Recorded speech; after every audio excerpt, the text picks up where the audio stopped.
We said, and if you know this prayer, please say it with me. Angel of God, my guardian dear, Mary Beth knows it, to whom God's love commits me here, ever this day be at my side, to light and guard and rule and guide. And that was very comforting when I was a child. Although that whole commits me here, I never sounded like I needed to be committed. And maybe I do, I don't know. That part I didn't really understand, but it was very helpful to me to pray to my angels when I was a kid. But let's start out with an angel joke first, okay? You're gonna love this one. Why did the angel cross the road? To get to the other side. Oh, you'll get that one about 3 in the morning. Don't call me when you get it.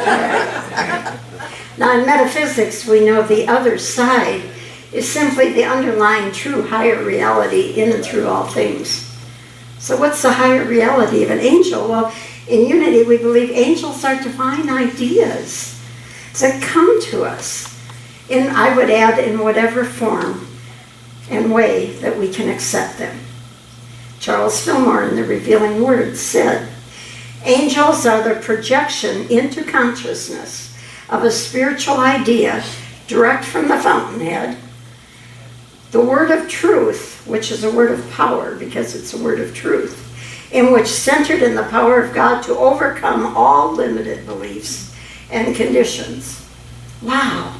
So whatever we pray for, whatever we ask for, we will receive a word of truth, a message, an idea to overcome any condition. Is that not powerful or what?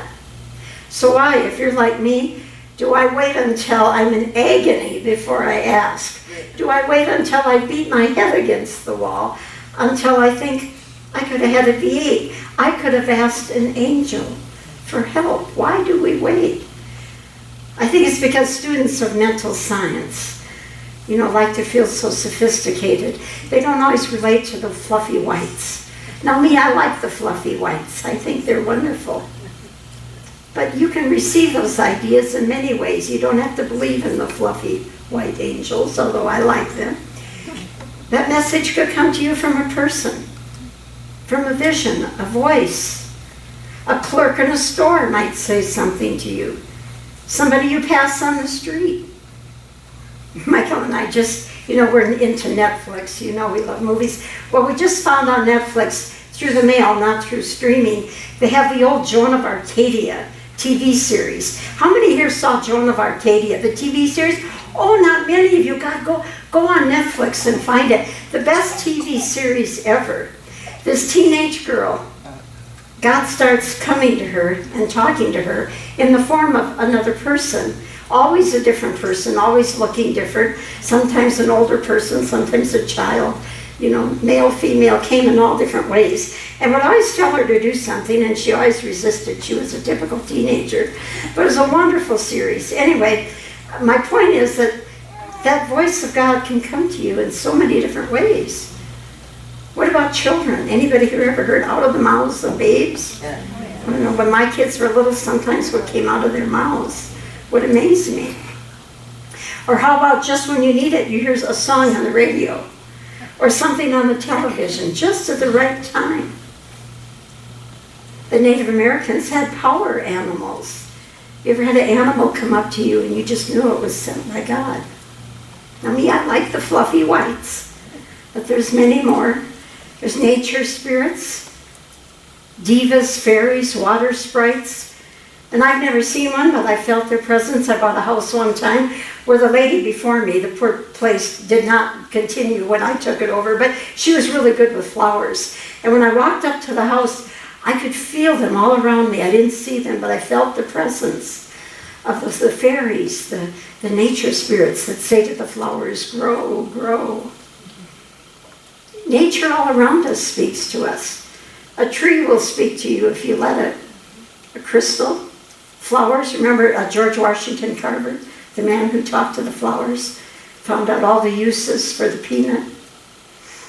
Or sometimes we see them as flashes of light out of the corner of your eye. Have you ever seen, of course in Green Valley you think it's glaucoma, but it's not. It could be an angel. the revealing word talks about the angel of Jehovah, which is the quickening thought of God appearing in the form of light or divine intelligence, intuition, or understanding. I like to think of it like in the old cartoons where they used to have a light bulb appear over somebody's head. The light went on. Ooh, I got it. I got an idea. I get it. And angels have been with us since birth, and they're so much a part of us that when we get those light bulb ahas, we think it's us. I think I thought of it. Yeah, right. Like I could think of that. Those ideas come to us, and we take credit for them. My idea. Yeah, right. Remember the scripture of Jacob had a dream of the ladder to heaven, or the stairway to heaven, if you're Led Zeppelin, with all the angels going up and the angels coming down. Our prayers going up and our divine ideas coming down the ladder, entering our minds. Angels are man's pure thoughts which ascend to God in prayer and descend to man laden with inspiration. And Jacob wrestled with his angel. Anybody here wrestle with a divine idea? Wrestle. And he said, I won't let you go till I receive the blessing. So we need to do in everything. Not let go till we receive the blessing in everything. Well, I wish Peggy was here today because she gave me a book last week out of the blue. She was my angel last week. She gave me a book called The Evolution Angel.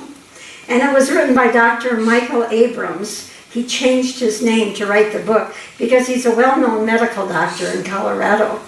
But the story starts way before he became a doctor. He was driving home one night and he was really tired. You know how it is, you're driving and you start to nod off. And he fell asleep driving, and all of a sudden there were hands on his face. He didn't have a microphone on, so that didn't happen. But there were hands on his face, and a voice yelled, "Wake up!" And he woke up and he was about to run into a cement bridge. And he swerved away, missed the bridge. Car parked in the grass by the bridge. And he was so exhausted he fell asleep again. When he fell asleep again, he had a life review. His life flashed before him. And all he saw was how selfish and self-centered he had been his whole life. That his life had been pretty meaningless. So anyway, his life goes on, but weeks that follow that, he lost his wife, like the country western song, his dog, his home, his job. He lost everything. And he ended up staying in the basement of the house of a friend. And one night again, he had a dream. And in the dream, he got the message that he needed to go to medical school. Now here's a man who had lost everything. How was he going to go to medical school? But when we have a divine idea, all that is needed to fulfill it is contained in that divine idea. When I got called to ministry, I didn't have a clue how it was going to happen. I didn't have the money for it. I had little kids. Didn't have a clue. And yet it happened because the divine idea contains everything you need. So he became a doctor, and he ended up working in an emergency trauma center in Colorado, where people were dying all the time because it was a trauma center. And he felt so helpless as people were dying, like he should be able to do something. So one day he started to talk to the soul as it was leaving the body. And he started to talk to the person. And he started to hear answers from the person. And then he started to hear the voice of the angels. And as he continued to do that, he started to wonder, well, why am I able to do this? How can I do this when other people don't seem to be able to do this or want to do this?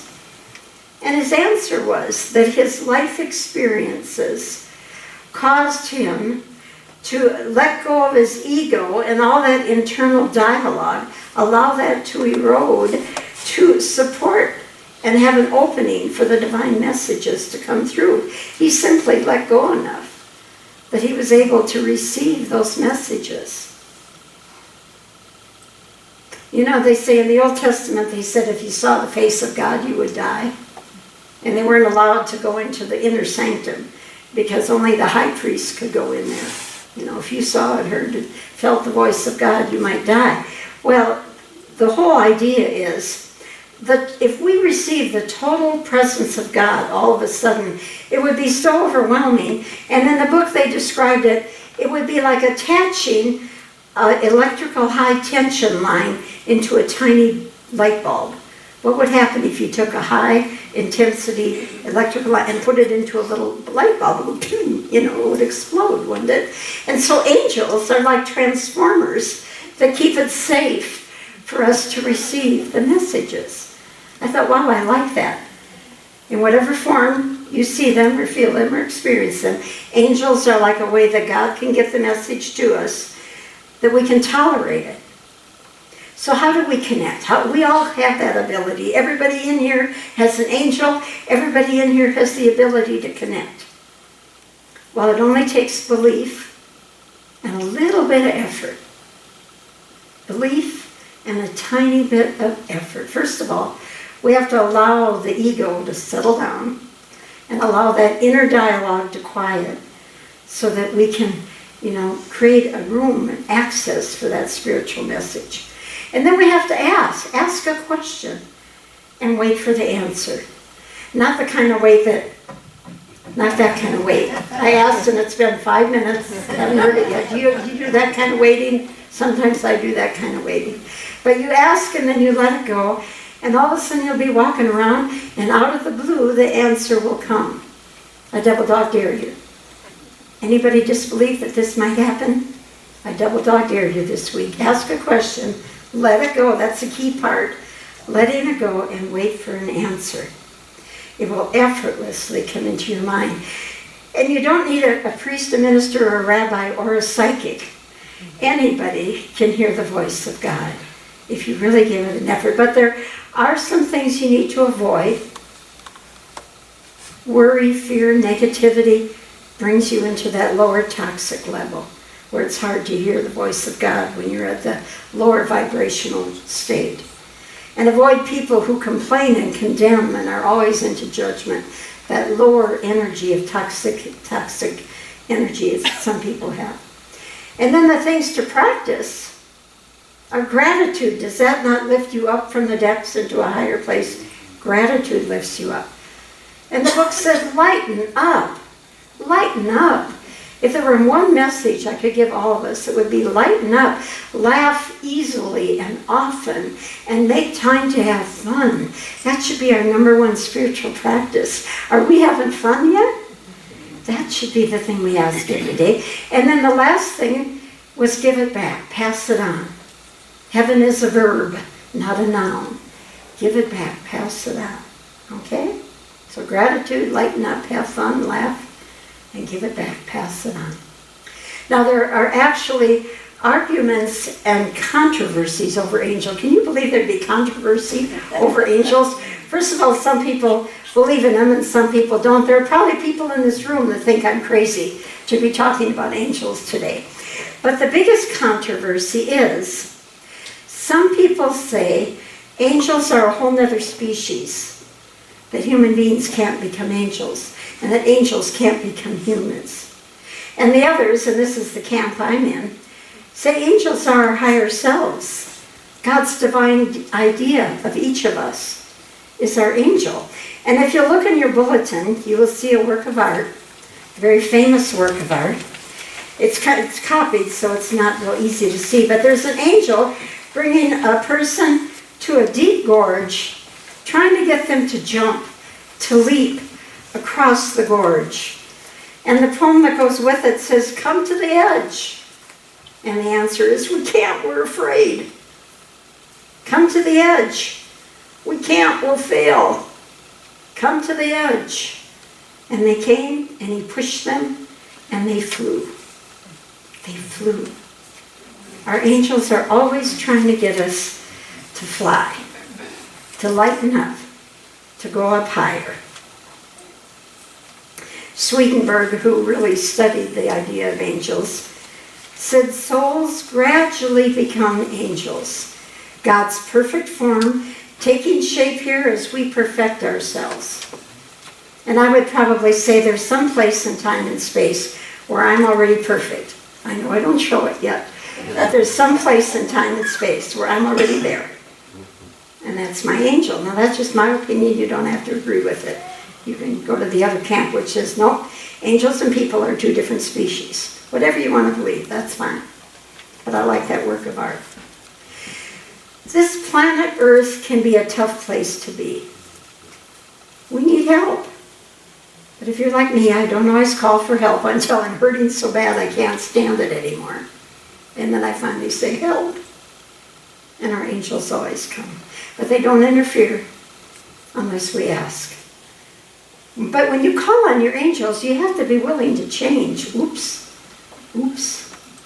To correct that mental state of mind that may be keeping you in the depth. To evolve into a belief system of light and love, of truth. It takes some work changing your belief system. To make new choices and to become open to miraculous changes. One of my favorite scriptures about angels, and angels are all over the Bible. You just can't help but believe in them if you read the Bible at all, not that you have to.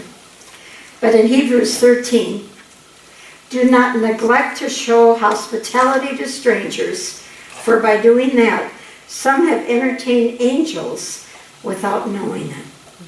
Wow. And I thought to myself, how often have we felt so superior that we've ignored the stranger, that we've kept apart from them? I always think we're the reality TV show for all our angels. I have a feeling they get together at night. They probably make popcorn, because you have to have popcorn in heaven. And I think they watch us like we're the TV reality show, you know. They're probably laughing at us. I don't know. That's just me. You don't have to believe that. But I have had many angels come in many forms over my lifetime. And some of these stories I've shared before. My favorite was, you know, I wanted to go to Disneyland all my life. And my ex worked in the bank where they had the conference at Disneyland Hotel. And I got 3 days to go to Disneyland all by myself. And I got to Disneyland and I was like a kid in a candy store. I was so hyped up on energy, and I went zoom, zoom, zoom, zoom, trying to see everything at once. You know, I do get hyper. You probably don't believe that about me, but I can get a little hyper. And so I was just wearing myself out. And then I got to the castle, and everybody was getting their picture taken, and people were helping each other take their pictures. And I don't know if I went up to this man or if he came to me, but there was an older Asian gentleman. And as I gave him my camera, I looked in his eyes, and I swear to God, he was either an angel or an ascended master, because I immediately went whoosh, completely went into peace, slowed my energy down, and just went into the most perfect state of peace. And I stayed that way the rest of the day. I went slower. I enjoyed every moment. I didn't wear myself out. I know that was an angel come to slow me down. I was about to blow myself out. Another time I was in an ambulance ride after one of my cancer things, and everybody thought my lung had collapsed because it was a lot of pain, very painful. And the people in the ambulance thought my lung had collapsed. Turned out it was just pleurisy, but it can be very painful. Anyway, in the ambulance ride, we were about 30 miles away, there was a police officer that came with, and he held my hand the whole time, and he kept talking to me because he knew I was scared. He knew I was in severe pain. And afterwards, when it was all over and they found out it was nothing more than pleurisy, I knew friends. It was a small town. I knew friends who were on the ambulance team. And I said, who was that man, that police officer that came with me? I got to thank him. And they all looked at me. Well, policemen never ride the ambulance. And I described the person. They said, no, we don't know anybody like that.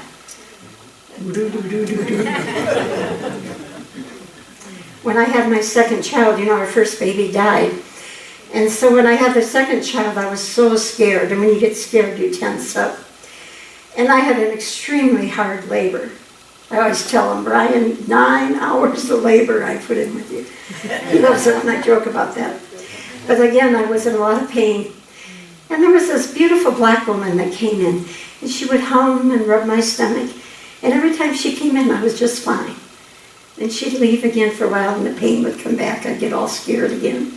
And she'd come in again and rub my tummy and hum a little song. And after I had him, I said, who was that woman? I want to meet her. I want to thank her. And I described her. And they all looked at me like, nobody works here that looks like that. I don't know who you're talking about. An angel? I believe it was an angel. My call to ministry was through an angel.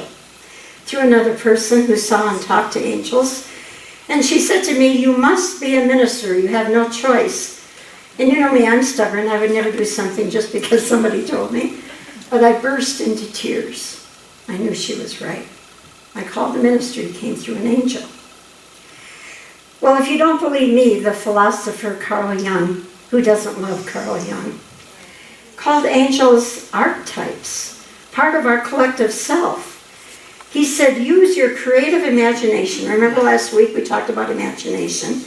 And get in touch with your higher self. Your guides, spirits, angels, etc. come out of the unconscious and are a part of the collective self. I think that's as good an explanation as any.